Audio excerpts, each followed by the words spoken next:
You're listening to an Anazao Ministries podcast.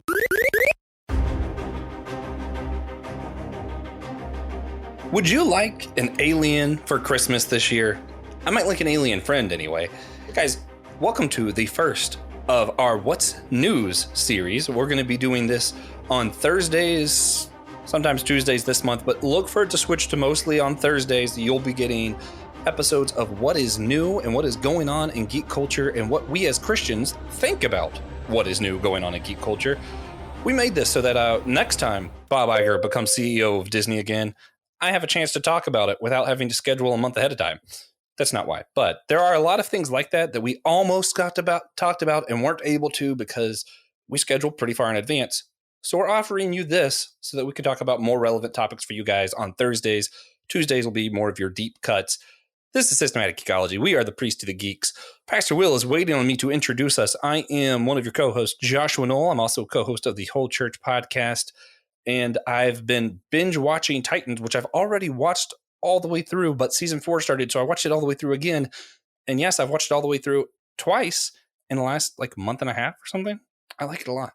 Pastor Will, what you been up to? Nice. That is something on my radar that I definitely want to watch at some point. And we've been binging other things on HBO and HBO Max. And that's on there and it's staring at me. I just have to find so much content. Actually going to be doing an HBO series coming up early next year too. Boom. So, quick plug, it's pretty strong streaming service. Yeah. Hey, everyone. I'm your favorite co-host named Will. I don't think there are other co-hosts out there named Will, but Wilbo Baggins, Chill Will from Chapel Hill. It's been a rough few days to be a Tar Heel sports fan, so I'm definitely not geeking out on that. But happy to be with you guys, and I'm glad that we're able to have this conversation around things that are new or news or what's happening, because man, there's no shortage of content, and we're happy to give us our quick review, happy to give you our quick review or our quick hot take, or who knows, when Joshua and I get together, we go down the road, we might find a theological nugget and then stay on that for 45 minutes. It's been known to happen. It's been known we'll see. Well, with that, let's jump into it. Let's talk about what's news. You've already touched some of the sports we've been geeking out on. So let me just do a shout out. For those who don't know, I love college football. My favorite team is the Florida State Seminoles. For the first time since 2016, we beat both in-state rivals, beating Florida Gators. Super excited about that. And my second favorite team is literally whoever's playing Clemson that week. And this was the second time that my second favorite team won this year. So Clemson has 2 lost, and this one was to their rivalry, their first loss at home in a while. I was pretty happy. I was pretty darn happy for this rivalry week. So I guess you're going to be a North Carolina Tar Heel fan this weekend when Tar Heels play Clemson in the ACC Championship. That's my second favorite team now that the Gamecocks game is over. Yeah, it switches week to week, man. Oof, not looking good, but we'll have fun. I saw a meme the other day. There was like, please don't put all your self-worth on 19-year-olds playing a sports game. And I was like, listen, my quarterback's like 21. What are you talking about? I know. I really hope Travis Jordan comes back for another season. Him, Benson, and I can't think of the one wide receiver's name, but man, what a dynamic trio in college football right now. And I'm like, if y'all just would have pulled some of these last 4 wins, if you would have pulled it together earlier, Florida State might be in that. We're already at like 13 or something. We might have been up in the top 4 if they would have pulled it off earlier in the season and kept it up. Fun times. We'll see next year, though. Yeah. We'll see. Well, hey, you want to talk about some of the more traditional geeky stuff? Let's do it. With our What's News. If you weren't aware, the Guardians of the Galaxy had a Christmas special dropped the day after Thanksgiving, which, hey, hats off to MCU for waiting till after Thanksgiving. Y'all know that's very important to me. Man, so thank you. Thank you, MCU. I don't even know where to start. For me, it was just so much fun. I won't see it was an excellent piece of film or it was artistically done like Werewolf at Night. That was artistically done. That was a beautiful masterpiece of art. This was just fun for me. This was just so much fun. I like this. You have the MCU in the movies. You have the Disney Plus shows, episodic series, and then they're rolling out these kind of one-shots specials. They did it at Halloween with Werewolf by Night, and now they do this with Guardians of the Galaxy with the Christmas special. And so, a 45-minute one-shot. Sometimes in comics, they have these big story arcs that span 6 to 12 issues, and they're one big collective story, or they're just a one-shot self-contained story, not going anywhere else. Now, yeah, I'm with you. We're going to talk about another series later on that wasn't as fun, but super deep.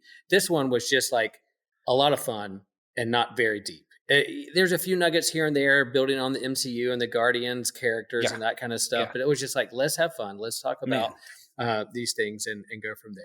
Yeah, we had a pretty big character information drop concerning Mantis and Star-Lord and some other, characters involved. I was like, man, I wasn't expecting them to drop anything significant in this, so they kind of dropped some important character development in there for the team, but also kept it light, fun, and just happy. You're a very generic Christmas kind of story, right? Like, oh man, the Christmas spirit overcome and everybody learned what Christmas is and are happier now. And I'm like, yeah, that was great. And I was wondering, for me personally, I was like, what are they going to do for the music? Because that's the big part of Guardians. It's like the music, right? And I was like, I pride myself on having this huge, I call it the holiday variety pack playlist on Spotify. And I got like Hanukkah, Christmas. I have trap music for Christmas. I have rock, rap, classic, all of it. And I was like, what are they going to pull? What are they going to pull?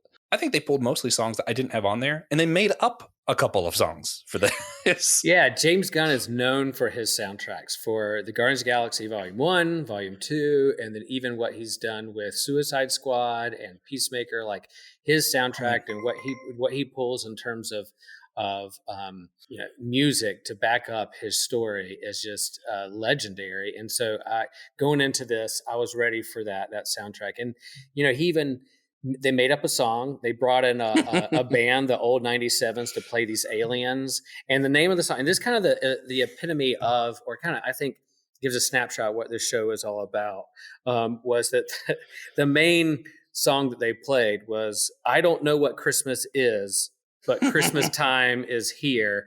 And so that's kind of like, you wouldn't expect an alien world, all this stuff. Yeah, a holiday revolved around a first century rabbi who was killed by the state, born in a manger under humble means. You wouldn't think that like all the galaxy knows about like this thing that happened on Earth, other than perhaps maybe what Star-Lord had given them. But in terms of them understanding what Christmas is all about, they don't get it. And that was the parody. That was the point of the whole thing, is that like they don't know what Christmas. If someone heard about what this tradition around a jolly old guy who breaks into people's houses and gives them toys like that, it was hilarious. And then kind of Star-Lord's background or shot of like saying like, no, like as they're singing the song, he's like, no, that's not what it's about. What are you guys talking about?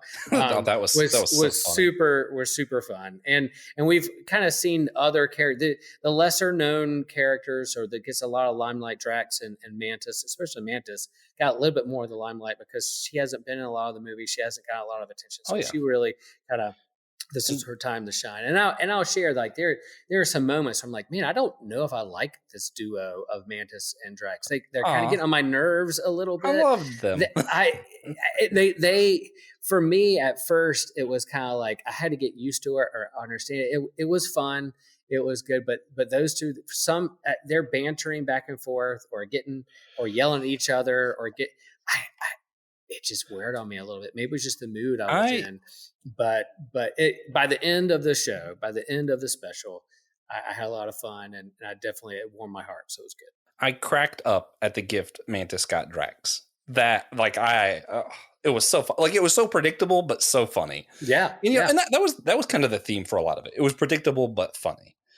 Kevin Bacon was kidnapped, and of course at the end there was this heart-willed thing, and he ended up deciding to come back and share the Christmas spirit. And he's like, well, yeah, predictable. But man, it was cool. It was good.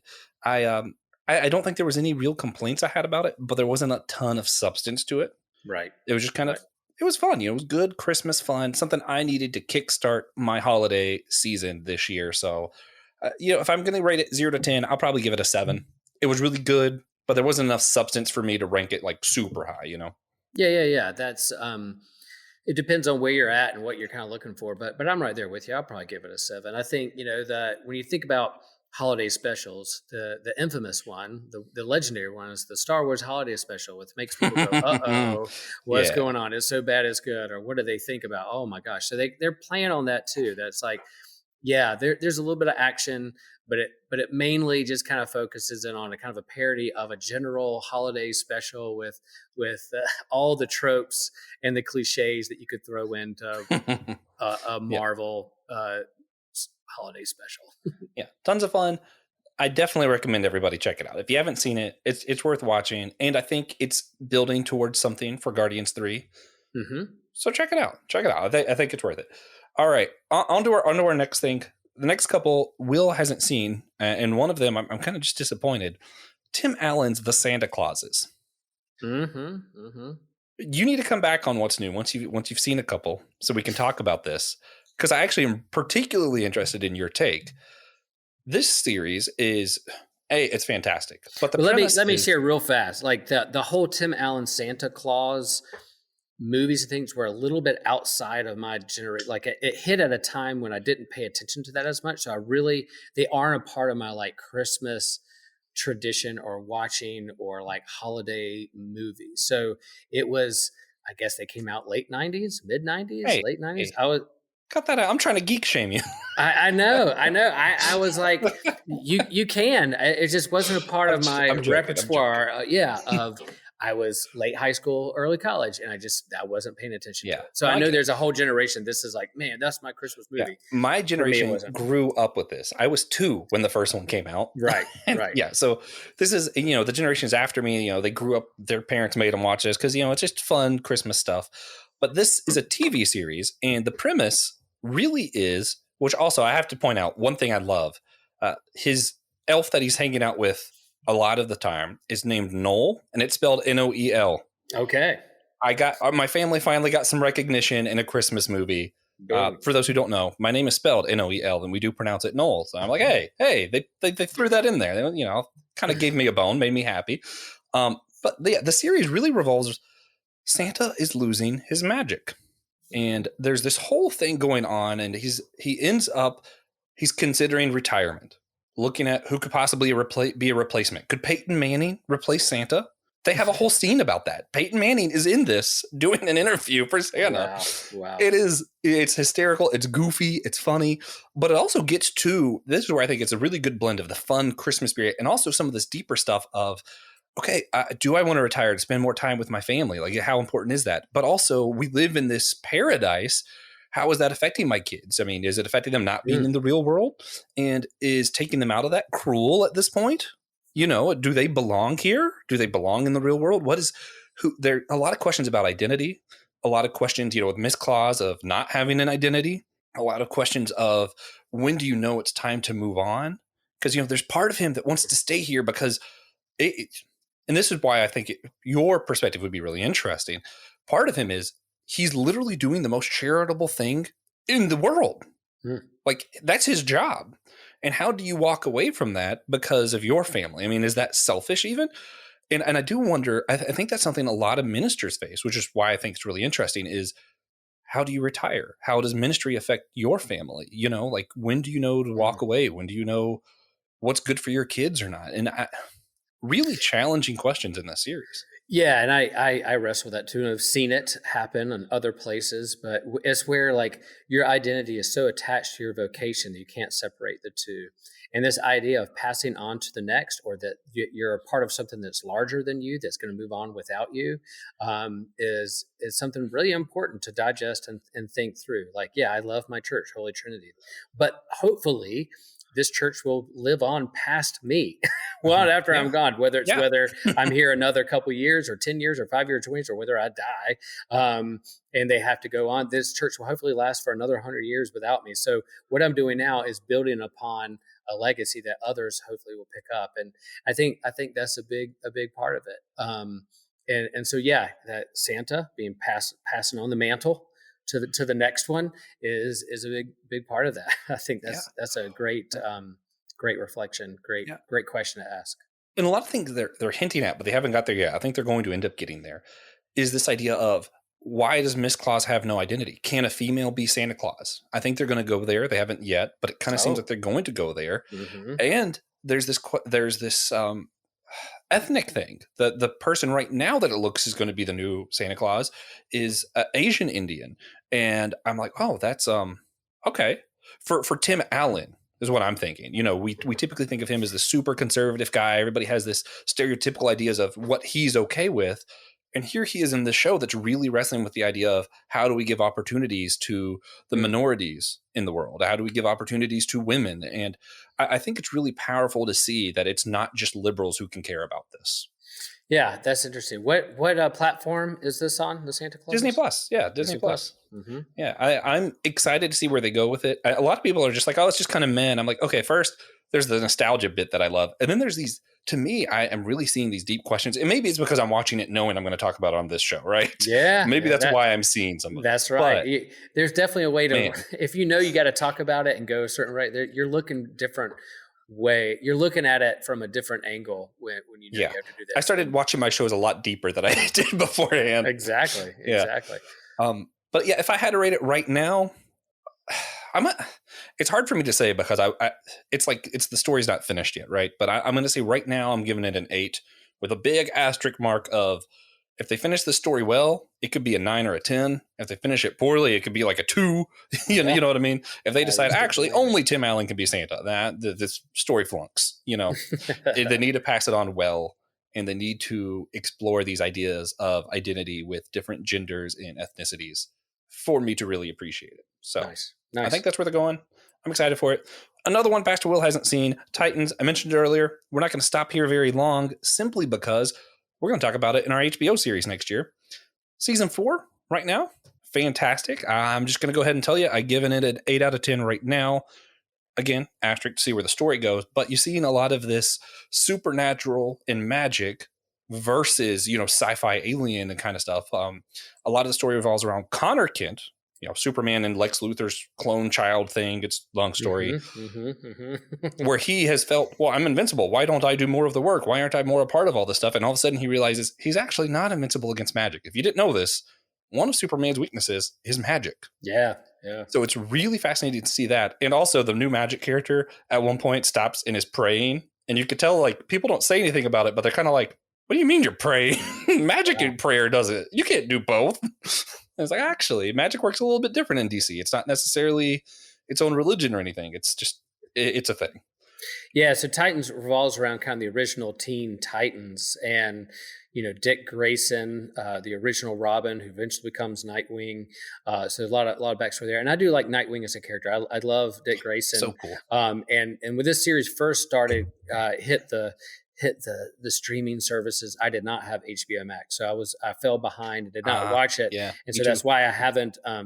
It's there staring at me. I love to watch it, and I love to get to it at some point. But and I do like the Teen Titans. I like Nightwing a lot, and I know this has a different take, a little bit darker tones than say the comics. But at some point I'll definitely get to it. Yeah, you have to be open to it being different from the Teen Titans. Same kind of characters, but very different. How they get their powers is a little bit different. The story is different. And I am told if you're a DC comic book reader, it's a lot more frustrating because they do a lot of these stories you're really familiar with and they kind of, mess it up. But for someone who's not familiar with the stories at all, I'm just having fun with it. So there you go. Yeah, and I'm not that familiar with those comics as others. So maybe I would go in and go, yeah, I know a little bit about where they're going, but not so much so that like if they're going off script or not using the original source material where I can get all bent out of shape about it. Oh, yeah. Yeah. It's so funny, though, because one of my best friends is a huge DC guy. So I'm talking to him about Titans and he can't stand to watch it because how much like they're going off these stories that he's loved and they're messing it up or whatever. But he hears me talking about it. He gets so excited. He's like, oh, you finally know the story of Red Hood. Okay, well, here's how it happened in the comics. I'm like, hey, that's cool. Yeah. I like this story. So you were experiencing the same stories differently, and it allows us to talk about stuff that I probably wouldn't have read just because I have a harder time reading some of the DC stuff. But I hear you. Yeah, and it's funny. It's like the TV lures you to read the comics, and the comics lures you to watch the TV shows. In the same way that people have their favorite novels or favorite books made into movies, they're like, "Oh my gosh, I can't believe they did that." They Percy Jackson. That's my favorite book of all time. And I can't believe what they did with the movie, and they messed it up. And then all the fan base is really excited about the new TV show. My daughter included, excited about what they're going to do with the episodic storytelling of this book and making things right again, as you could say. And that was another one. I think I was geek shamed on this show My cousin Allie and one of our other previous co-hosts, Alex, were talking about Percy Jackson, Yeah. the books, and they were like, and Josh likes the movie, and it's because he hasn't read the book. And I'm like, yeah, that's right. And now I'm not going to read the book because I enjoyed that movie. And now everybody's like, well, the show's going to be even more like the book, so it's going to be so much better. And I'm like, hey, I'm excited for something even better because I like the movie. Yeah, boy, that All tension, right. that tension of book to film, film to book Oh is man, yeah. has always been there and always will be. Have I told you how I had to do Harry Potter? No. I wasn't allowed to watch it or anything growing up. So when I was in college, I finally got around to it. And I started where I was reading the book and then watching the movie. I did that for the first one. I was like, wow, the movie's so much worse. Then I had this idea. I think I did it again for the second one. I was like, oh, the movie's so much worse. And then come the third one, I was like, what if I watch the movie first and then I'll read the book and I'll just be like, the book's so much better. That worked great. Because I was like, man, I love this movie. And I was like, oh, this book's even cooler. Nice. And I did that all the way through the rest of them. And I think it's a good way of doing it. Yep. Yeah. Yeah. Don't let the book ruin the movie. Just watch the movie first. It's fine. All right. Let's get to Will's most sacred of geekdoms. Star Wars. Star Wars. Yeah. We're talking about Andor. It's recently just finished, right? The series just finished. Was it a week or two ago? It did, last week. All right. Tell us why you want to talk about it. I'm going to let you lead this one. Well, I think it is such a different tone from what other Star Wars content has become in this kind of post George Lucas era, Disney, the Disney Star Wars verse, like in terms of what they've done and what they have created. I do think Disney has had a hard time figuring out what to do about the legacy characters in the original trilogy and the prequel trilogy. But when they have their own characters, they've been really able to lead into some good storytelling. So here's Andor, one of the fan favorites. What people will say, is one of their favorite movies of the Disney era of Star Wars is Rogue One, and so they're like, okay, cool. It's people's favorite. People like it. Let's lean into this more. So they created the show all around Cassian Andor, the rebel, and his attachment and growth and how he joined the Rebel Alliance. And Gilroy, who wrote and directed a lot of this show, has been on record as saying that he didn't grow up a Star Wars fan. He's not a big Star Wars fan. He doesn't have any like this baggage or attachment to the Star Wars franchise. He just wants to tell a good story. He did the Bourne Identity movies, and so he just wants to tell a good spy thriller. And man, that's what he did. And so I think for us older Star Wars fans, it took a while to kind of figure out what they're doing with this and what the tone was. It is extremely slow. They are hanging on scenes way too long. We're leaning into conversations and characters. It's not like, if we were going to say like the Guardians of the Galaxy Christmas special is a lot of fun and not a lot of depth, then Andor, I could say is not fun and a lot of depth. Like, this is not meant to be a fun, like popcorn thriller at the movie theater. There's not a lot of action except for very strategic spots in this 12 episode story arc. And they actually build like these 6 episode story arcs that lead to something. So a couple of them, you're like, where's this going? I thought we were going to get to this bank heist, 2 episodes ago, but they're really building these characters and really trying to help you care for these characters because they're not going to last. And then why is this rebellion even starting? Yeah, you have the mystical Force users who are kind of the backbone and the religion and faith behind the rebellion. May the Force be with you. But man, we forget about the blue collar worker who's there on the ground, who has no attachment to the Force whatsoever. They're just trying to survive in this oppressive universe. And so it really leaned into that hard and the politics behind it. So I really loved it. I admit it's slow. It's not a kid's show. If you're going to sit an 8-year-old in front of it and be like, let's have like a fun Star Wars movie, they're going to be like, what is going on here? So it's different. But when it's all said and done, after 12 episodes and what they built towards and the payoff in the end, man, I thought they knocked it out of the park, and I'm going to rewatch it all the way through to admire the details and the cinematography and the speeches and what they did to create this series. Yeah, there was a lot I did love. I loved the characters. I loved the cinematography. I loved the feel of it. It was the first show that really, of all the stuff, we've done a lot of stuff that was supposed to be between 3 and 4 in the Star Wars universe, right? This is the first one that felt like it was between the two to me. Whereas like I kind of get some of the feel of the prequel and I get some of the feel of the original. I'm like, okay, so this actually feels like the middle spot. So that was done really well. But yeah, like Will said, it's long. And for me, it drug on a little too long. I actually stopped watching it like after episode 6 or something. And I had to finish watching it this weekend when I was like, oh, we're going to talk about it. Okay, let me finish up. And Yeah. I wasn't disappointed. Those last 2 episodes, man, those were fantastic. They're like episode 3 and then those last 2 episodes, I loved them a lot. I really liked the other ones, but those really stood out to me. You could say, are they filler, or what's going on here? Do you really need that much?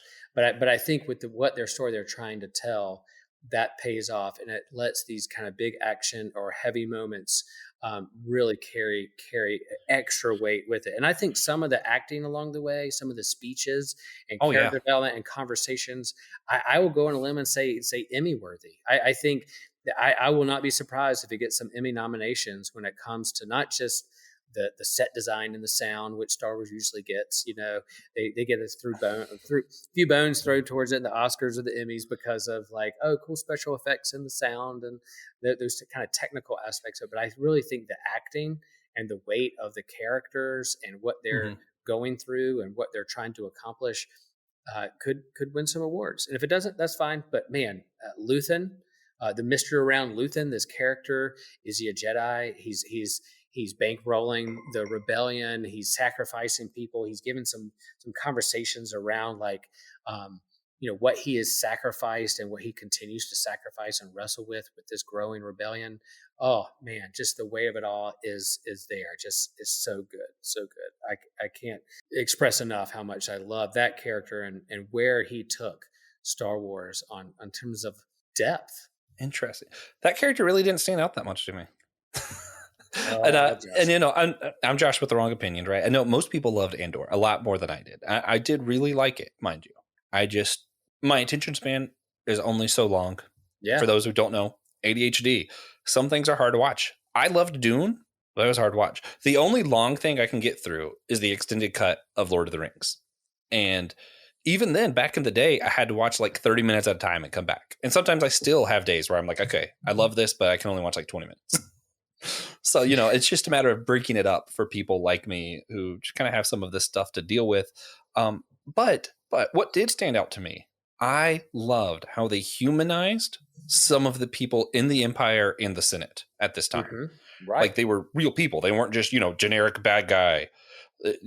We had a guy who was genuinely part of the Empire and another lady who really thinks they're doing the right thing. Not just, I work for the Empire. Empire says kill you, I kill you. No, they people who genuinely believe in the cause of the Empire. Right. And you see some of these senators who are still trying to turn some of the pieces and be lights in the darkness and some of the kind of shady stuff they have to do to try and do that. Fantastic. I love how they did that. I think the one scene of the hologram where the lady, his mom, is speaking at her own funeral, where they're going to, turn her to a brick. And she says, I wish I would have fought sooner. And she gives this huge speech ending with, fight them now, fight the Empire. And it breaks into this huge all-out rebellion scene. Yeah. And I'm like, man, that was, in the way she delivered that speech, powerful. I could almost just have that on recording and just play it to myself every now and then just to encourage myself in real life. Very inspirational. And if you notice, the guy who's carrying her brick actually used the brick to knock somebody out. So she actually did fight in the rebellion. Yes, that was so cool. Man. Yeah, and a part of that too, like I think one of her, was it her speech or somebody's conversation or a flashback to Andor, was that she said, maybe it was just Dad, I need to go back and watch, but it was the phrase, I love you more than you could do wrong. And man, it was so powerful that I was like, man, that'll preach. If there isn't a phrase about grace that you couldn't really lean into, is that, God loves us more than what we could do wrong. That outweighs anything we could do wrong. And so, yeah, he's got to find his way. He has his own journey. He's really selfish through the entire 11 episodes. Oh By the yeah. time you get to the end, he's like, "Yep, I knew you were going to try and kill me, but you can either take me in and be a part of this rebellion. I'm a part of it now. I've saw what it could do when I was working in the brickyard or the prison, and I'm building like the irony of him building." Material that eventually is going to be a part of the Death Star that's eventually going to kill him Yeah. later on is like so Ooh, so I didn't think incredible. about that. Exactly. He created the parts that would eventually kill him. But that is what pushed him over the edge to see, like, nope, we got to tell others. We're going to be so invested in this. We're going to do what it takes to topple this empire. And it's not just Jedi and Force users. It's the boots on the ground, the blue collar workers who are inspired. And that guy's manifesto, the Karras' manifesto journal, the book, where he's talked about how oppression is just a mask of fear, is the mask of fear. And so you think about all Oh those man, yeah. places in our world that, really try to hone in to gatekeep or to oppress or to or whatever. It's because there's this fear of change, fear of loss of identity, the fear of losing power and influence, that those kind of small choices or breaking bad moments going to lead you down a road until you figure out, oh man, I'm the enemy here. It was so nuanced. So I think Oh yeah. people are expecting a Book I of Boba Fett or Obi-Wan Kenobi or Mandalorian. Andor was totally different. And if you really sit and listen to the conversations and the nuance behind the rebellion and why the rebellion is what it is, and really, are these a small band of rebels, or is this a terrorist organization? And it helps us reflect on our own country, our own world, our own police force, our own military, our own lives. I mean, I think talk about holding up a mirror. I think this show does that. And once you kind of figure out and know what it is and what it isn't, perhaps it'll free you to see a deeper level what it's trying to do. Yeah, I love how they did that, because a lot of times we think of aggression as strength and fear as weakness. But in reality, most of the time people are acting as oppressors or acting aggressive because they're scared. Exactly. So that was really cool. And fear leads to whatever, eventually leads to the dark side. That whole Yoda saying. You've seen it played out in this show. Also, I just want to quick random thing. Will is going to go to Galaxy's Edge soon, so he'll see what I'm talking about. I'm hoping so. It looks like that's going to happen, and man, so I'll give my report when I come back. And I know when I see the Millennium Falcon with my own eyes, I might get a little teary. Okay. See what happens. Yeah, I'm sure my daughter was literally speechless the first time I saw it. I'm sure my daughter will record me as I turn the corner to take a look at that. What's funny is there's a picture of me just staring and pointing with my jaw dropped, and it looks like a very posed kind of photo. No, that was literally Tiffany just taking a picture without my own awareness. I was actually just that animated about it. Yeah. Anyway, what I was going to say though is in the Droid Depot, where you can create your own droid, the tools that you use in there, it's the exact same vibe in the show when they're building the stuff. I'm looking at that going, oh, and it brought that piece to life that I've done something like that before. And I was like, oh, that was so cool. So after you go, you need to rewatch some of them building and be like, oh, yeah, that was kind of cool. Well, I think that's part of the thing about this show is what is the vibe? What is the tone? I think there's so much Star Wars content, and there is a vibe and a tone for every age group, every kind of genre or flavor you want. If you want an ice cream sundae, cool. If you want a steak, cool. If you want a salad, do you have a salad? It's like, what kind of depth or tone or vibe do you want? And this was something different. And there's a lot of critics who are like, yeah, finally we get a Star Wars that for grownups that but then there's someone who's like, well, you can go too far that edge and leave out a little bit of what makes Star Wars Star Wars. There are some episodes you're I think I maybe saw one droid, one alien. Am I in the Star Wars universe or not? I'm not sure. Yeah. Going back to the lady's speech, because this was the thing that was the coolest to me. You were talking about holding up a mirror, right? And she said, we've been asleep. Darkness crept up on us. The Empire crept up on us. We thought this was a good thing. And all of a sudden we're seeing that we're surrounded by darkness. And, I'm looking at today, right? We're in America and we're seeing the visceral in our politics. We're seeing the church back things that I would have never imagined the leaders at some churches are backing today. And I'm looking at this going, we're asleep. and it's time we wake up and fight. And I was like, man, I want to go to every church in America and just play this clip from Star Wars Andor, because I'm like, we are asleep. And time to wake up. We're in the season of Advent, leading up to Christmas, and so it's a very much Advent has those themes of it's time to wake up. Do not sleep. Don't miss Christ coming by being asleep and perhaps missing Christ there in your presence. Yeah.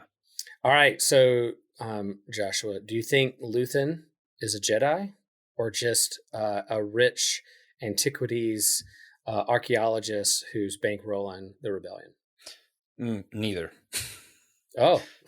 I kind of think he's going to be some kind of anti-hero, where maybe he still has like in touch with the dark side of the Force or something. Maybe he's still like Sith-ish, but sees the Empire as more wicked.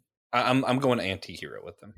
Oh, that's good. Star Wars anti-hero. Something new. I feel like it's going to be something new. I like that take. That's good. Like what do you think? I think he's a jaded Jedi who saw the downfall. He's not quite Sith, Dark Lord, and he could just be like a rich dude who has all the resources at his disposal, and he's trying to do this underneath the nose of the Empire. But I think that ship when it did like a lightsaber twist, it was like a lightsaber twist. Like we've never seen that in Star Wars before. I was like, weird. Whoa! But it was red, and he's using a kyber crystal, perhaps to have that happen, like a mini Death Star laser destroy. I don't know. So yeah, and there was a time when he was riding that motorcycle like ship through on that planet that mirrored very much what Darth Maul was doing, and he had like a cloak, a dark cloak to put on. So there were shades of Darth Maul, but yet he's also wants to fight against the rebellion. So has he been spurned? Has he been jaded, or has Palpatine done something? I don't know if they're going to bring in Palpatine or any legacy characters like Darth Vader or anything, but I think it would be cool if he had some either Jedi or Sith ties, to where but I like the idea of like more like he's an anti-hero. He's the Punisher of the Star Wars universe. Yeah. Did I tell you that I'm going to meet Darth Maul in 2 weeks? Ooh, the guy who played him? Ray Parker. Ray Parker, yeah. He's going to be at my comic book store here in Charlotte. Super excited. You should challenge him to like a kickbox. I am going to, because I know TJ doesn't listen to our own podcast. TJ, our other co-host, his favorite Star Wars character is Darth Maul. I'm getting the Darth Maul comic book, having Ray Parker sign it for him, and that's going to be his Christmas present. And I'm so excited. Nice. I'm so excited. Yeah. I love that. All right. Andor, 0 to 10. Where are you going? I'm at a 9. Because I knew going in that this was going to be like a 3-season series. So I knew there's a long way to go. I knew it wasn't going to just be 10 episodes and that's it, 12 episodes, that's it. We knew the Obi-Wan series was only going to be like 6 episodes, that's it.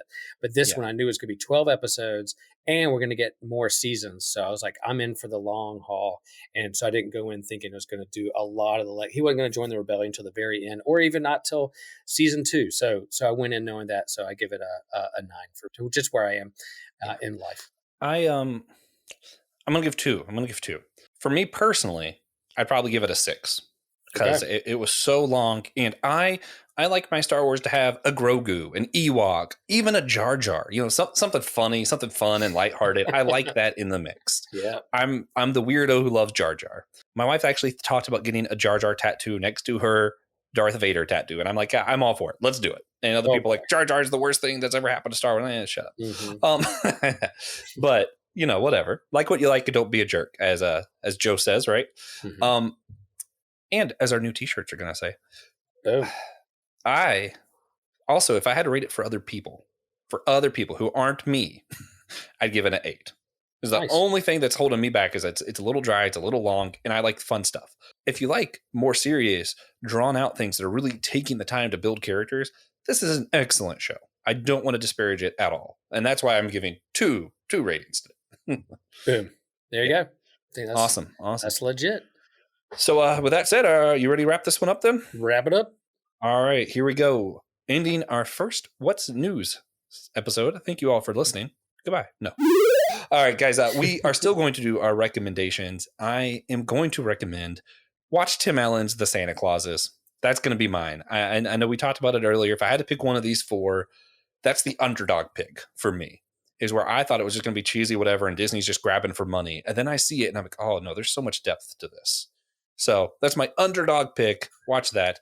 Will, let's do it that way. If you had to pick one of these 4 as like, you're going to recommend one of these 4, they're only going to watch one. Are you saying Andor? Oh yeah, especially if you're a Star Wars fan, it's a must see as a Star Wars fan. If you, if you're not like that big on Star Wars and you don't want the in-depth storytelling, you don't feel like, I mean, you could enjoy Star Wars and watch the movies and not ever watch Andor and you'll be fine. But if you really care about these characters, then it's a must see. If you want something lighthearted, then Guardians of the Galaxy Christmas special. Yeah, that was so much fun. Just go in having fun and you will. Yeah, I would prefer you'll not miss any music. of these. if you like music and good soundtracks, man. Yeah, I told you about my holiday variety pack. I added the song to it. So I was like, this is great. It was so much fun. I don't know what Christmas is, but Christmas time is here. Santa Claus has a flamethrower. And if you want to know more, check out that. And if you want to hear more from us, go to systematicgeekology.org. I'm making some updates over there, so fun to check it out. Hit the host tab. You'll see Will and my name there. Click on our names. You'll see every episode we're on and some of the other stuff we do outside of this show. Soon we're going to be writing some more blogs and reviews and stuff like that there as well. So be on the lookout. And guys, if you want to let us know what you're geeking out on or what you think we should check out, same website. There's a tab for that. Just let us know and do us a favor. And remember that we're all a chosen people, a geekdom of priest.